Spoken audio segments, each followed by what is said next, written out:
I call up Sue Kedgley. Just remind members that we are on a bill pertaining to the Parana Park, and there are standing orders and speakers' rulings which limit the second reading debate, and it limits the scope of what we can talk about. So, Sue Kedgley. Thank you, Mr. Speaker. Well, the Green Party joins with every other party in this House in supporting this small but nevertheless very significant piece of legislation, the Hamilton City Council Parana Park Land Vesting Bill. But in particular, we would like to join in the tributes for George Parr. And it's interesting that here we are in this House 80 years on, thanking George Parr for his extraordinary generosity and farsightedness in designating and gifting this land to the people of Hamilton. Many people leave gifts, leave legacies, but what a magnificent legacy to gift a park to a city. And actually, when we think about it, any great city in the world is distinguished by its park. When we think of New York, we think of Central Park. When we think of London, we think of Hyde Park. When we think of Christchurch, we think of Hagley Park. When we think of Auckland, we think of the Domain. When we think of Wellington, well, we've got the Botanic Gardens, and now we've got Waitangi Park. Of course, Waitangi Park was about Waitangi Park and the Basin Reserve. But I do want to mention Waitangi Park because when I was a Wellington City Councillor, the proposal was to build townhouses, 5-storey townhouses, all over Waitangi Park.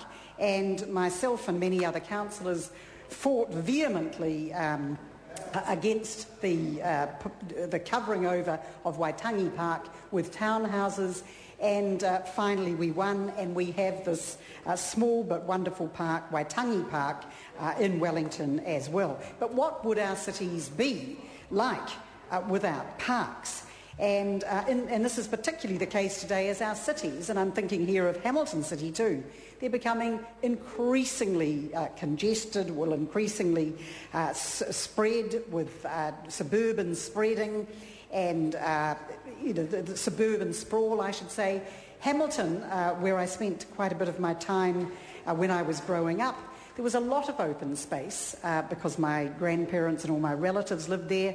Lovely open space around the lake, and now all of that open space, or most of it, not all of it, but most of it is gone, and there is just suburban sprawl.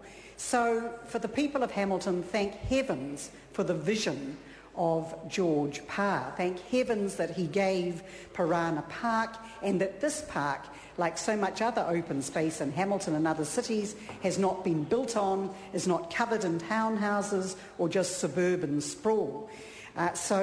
He was a very great visionary, and I hope that he is remembered in Hamilton and honoured for this great gift.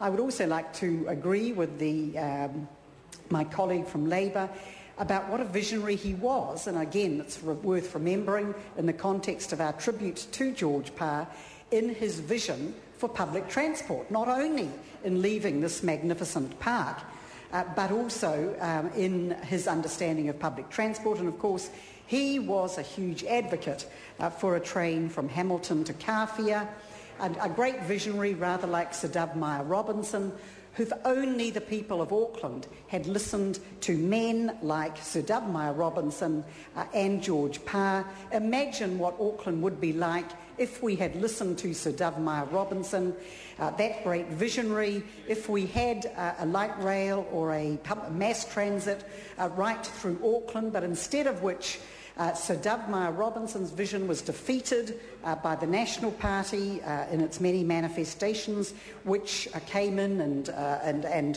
forced the abandonment of the plans for a public transport system in Auckland. Order. And unfortunately, George Parr, his vision for it was actually not light rail, just for a train from Hamilton to Kawhia, that also was not implemented. It was opposed by developers at the time, and so he also had visions for a canal. And imagine if that vision too had been implemented. Imagine what a much better place Hamilton would be if it not only had Parana Park, but a canal and a fast, rapid train linking Hamilton to Auckland. The other thing about parks, it's not only that they're wonderful places to recreate, and many people have been sharing their memories of all the important things that happen on Parana Park, but they are, of course, the lungs of the city. And as cities become ever more congested with cars, with houses, ever more and more built up, these green spaces, these rare little jewels of green spaces, are the lungs of the city as well as places for people to recreate. Now, my colleague Phil Twyford was talking about what a pleasure it was to be actually talking about something positive and a positive piece of legislation in local government that the local government committee, of which I am a member, has been able to consider.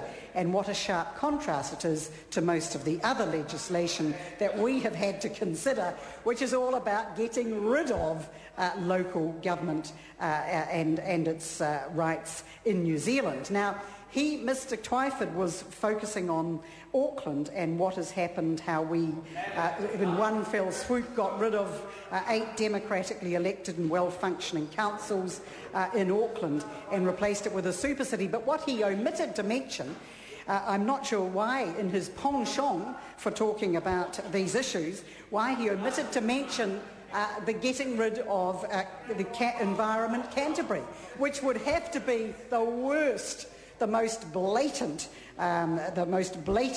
just taking away of power that has happened to local government in New Zealand. And I remember an American came to a big public meeting we were holding in Christchurch where the people of Christchurch were so upset about this.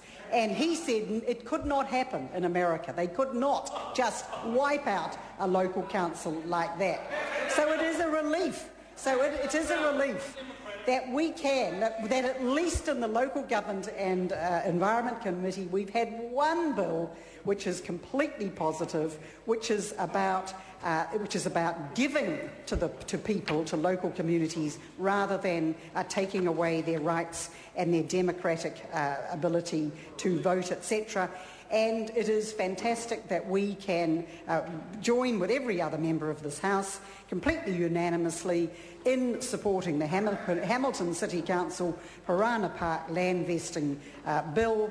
And we hope that this Parana Park will remain for another 80 years as a precious piece of open space in Hamilton, and that all the other magnificent parks around New Zealand, such as Hagley Park and the Domain, etc., will forever remain, as this one is, protected for recreation, to be the lungs of the city, and will not be encroached upon and built on as so many parks have been since. Thanks.